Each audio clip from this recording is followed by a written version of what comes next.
ዛሬ በዚህ ቪዲዮ የምነግራችሁ ስዊዘርላንድ ላይ መጥቼ በኢትዮጵያ መንጃ ፈቃዴ እንዴት 1 ዓመት ያህል እንደነዳሁኝ ነው።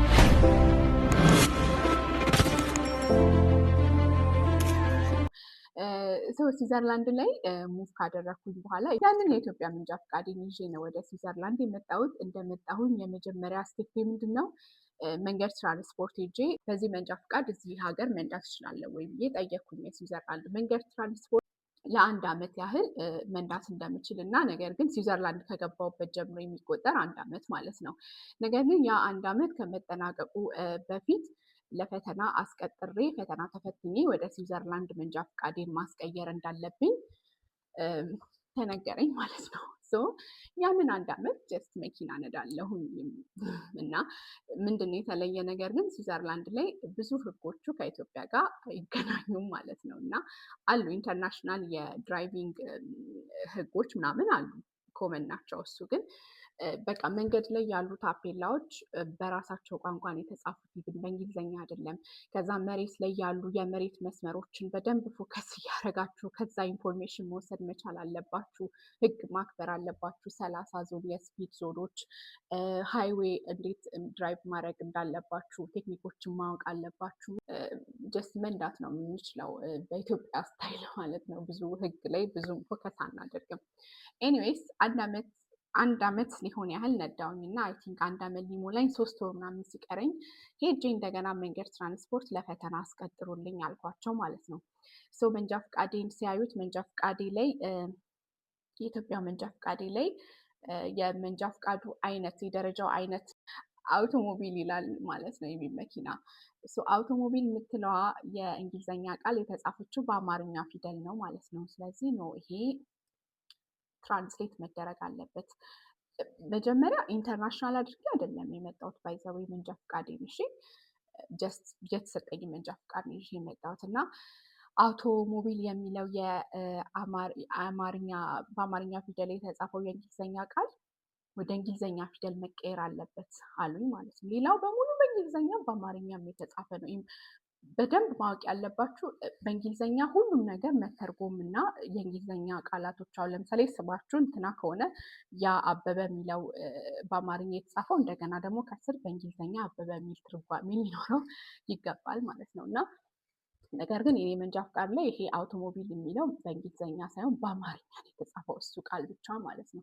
እንደገና እሱን ትራንስሌት ለማስደረግ 300 ነው 400 ፍራንክ ከፍዬ ሌጂት የሆነ ትራንስሌተር ጋር ትራንስሌት አደረኩት ማለት ነው። ኢትዮጵያ ሄጄ ፕሮሰስ አድርጌ ወደዚህ ማምጣቱ በጣም ኮምፕሊኬትድ ስለሆነ ከዛ ትራንስሌት አረጉልኝ፣ ሰጠኋቸው፣ ተቀጠረልኝ ለፈተና ማለት ነው። ዘን የፈተና ቀኔ እንደነገ ሆኖ እንደ ዛሬ እኔ አንድ አሰልጣኝ አገኘሁኝ ማለት ነው። ቢኮዝ የሆነ ኢንፎርሜሽን አትሊስት ሼር ያድርገኝ ስለፈተናው ምናምን ብዬ ማለት ነው።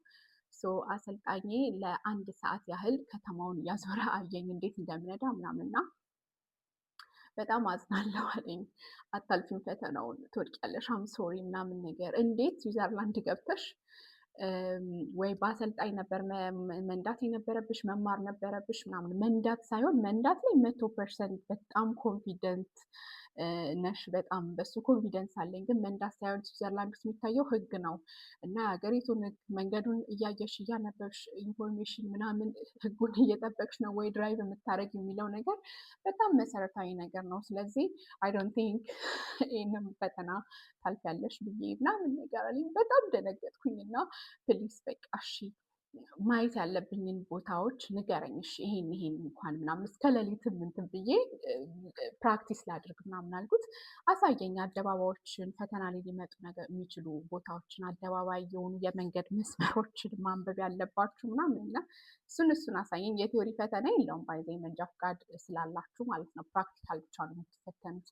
ያንን ነገር አሳየኝ። ያንን ያሳየኝን ነገር እስከ ሌሊቱ 6 ሰዓት እስከ ሚድናይት ድረስ ኤክሰርሳይዝ አደረኩት ማለት ነው። አደባባይ ላይ ሲገባ አደባባይ ላይ ሲወጣ እንደ ኢትዮጵያ አደባባይ እንዳይመስላችሁ 4 መውጫ ያለው ምናምን አይደለም። እዚህ 6 7 ምናምን እና አደባባዩ ላይ ስትገቡ ይብን በየትኛው በመሀል ነው የምገባው፣ በዳር ነው፣ በዚህ መውጫ 1 መውጫ 2 መውጫ 3 ምናምን በየትኛው መውጣት የምትፈልጉበት ቦታን አስባችሁ መግባት፣ ወደ አደባባዩ መግባት ያለባችሁ ቦታ ሁሉ ይለያያል እና በጣም ኮምፕሊኬትድ ናቸው። ኤኒዌይስ ያሳየኝን ነገር እስከ ሚድናይት ድረስ ፕራክቲስ አደረግኩት ማለት ነው። ከዛ በኋላ ፈተናዬ ደረሰ። ነገ ሆነ። እንደ ነገ ሄድኩኝ። የሀገሪቷን ቋንቋ መናገር አልችልም፣ እንግሊዝኛ ብቻ ነው የምችለው። ስለዚህ የፈተና ቀን ላይ ፕሊስ እንግሊዝኛ ተናጋሪ ይፈትነኝ ምናምን አልኳቸው። ኦኬ ኦኬ አለ። ለእኔ የተመደበልኝ ፈታኝ ያንግ ነው ምናምን ፖዘቲቭ ነው ኦኬ ምናምን አለኝ። ጀመርን ፈተና ማለት ነው። ከዛው ከመንገድ ትራንስፖርት ነው የሚጀምረው። ከፓርኪንግ ጀምሮ ነው የሚያዩአችሁ ማለት ነው። እና ጀመርን ፈተና። ከተማ ይዞኝ ሄደ። ነዳው 30 ዞን ወሰደኝ። ተራራ ላይ ወሰደኝ። ላይ የወጣችሁ ወደ ታች ምናምን ሃይዌይ ይዞኝ ገባ ምናምን። ወደ 40 ደቂቃ ነው ፈተናው በቃ። እና እንደ ትላንት ሰውየው የነገረኝና ኤክሰርሳይዝ ያደረኩት ነገር ሙሉ ለሙሉ ነው የመጣው ባይዘው እንጂ እኔ ኢትዮጵያ መንጃ ፈቃድ ስላለኝና ኢትዮጵያ ስነዳ ስለነበር ለ10 ዓመት አይደለም ይሄንን ፈተና ያለፍኩትና በቃ አልፈሻል አለኝ። ኮንግራቹሌሽንስ አለኝ። 40 ደቂቃው አልፎ መታችሁ እዛው መንገድ ትራንስፖርት ነው መኪናው የምታቆሙት እና እስከዛ ጊዜ ድረስ አይናገርም። አልፈሻልም፣ ወድቀሻልም፣ ልክ ነሽም አይደለሽምም ዝም ብሎ ነው የሚያችሁ ማለት ነው። እዚህ ሂጂ ይለኛል፣ ሄዳለሁ እያነበብኩ ህጉን እያየው ምናምንና ዙሬ እንትን እንሂድ ይለኛል ምናምን ነገር። ከዛ ፋይናሊ ተመለስን። ኮንግራቹሌሽንስ አለኝ። በቃ ዋው አላመንኩም። በዛ ላይ 500 ፍራንክ አስይዤ ነበረ ከጓደኞቼ ጋር። አታልፊም፣ አልፋለሁ፣ አታልፊም፣ ካለፍሽ ይሄን ብር ሰጥሻለሁ ተባብዬ ማለት ነው። እና ፋይናሊ አለፍኩኝ። ህጉ ዛት ማች ሲሪየስ ነው በጣም። ለዛ ነው አይዘ እነሱ የሚያስይዙት። እና በቃ ይሄ ኢትዮጵያ መንዳት የሚችል ሰው እዚህ ያልፋል ተብሎ አይገመትም፣ ብዙዎቹ ስለሚወድቁ ማለት ነው። ኤኒዌይስ አለፍኩኝ። መንጃ ፈቃዴን እዛ ማለፌን ምናምን ፈርሞ ሰጣቸው።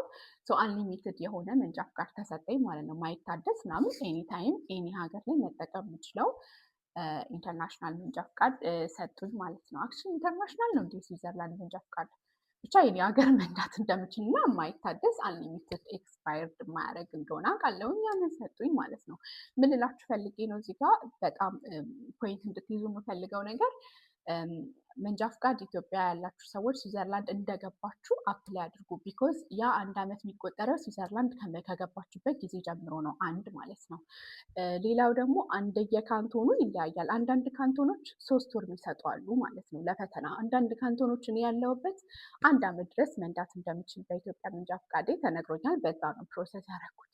ሌላ ደግሞ ህግ አክብሩ። ባይዘዌ ቀላል የሚመስላችሁን ነገር ሁሉ ላይክ ሚስ አታድርጉት። አሁን እግረኛ ስዊዘርላንድ ውስጥ በጣም ነው የሚከበረው። በቃ እግረኛ ከዛ ጀምሮ ካያችሁ በእግዚአብሔር ላላሳልፍ ተንከባክቤ ምናምን ብላችሁ ነው ቆማችሁ የምታሳልፉት። በጣም ሲሪየስ ናቸው እግረኛ ማክበር ላይ።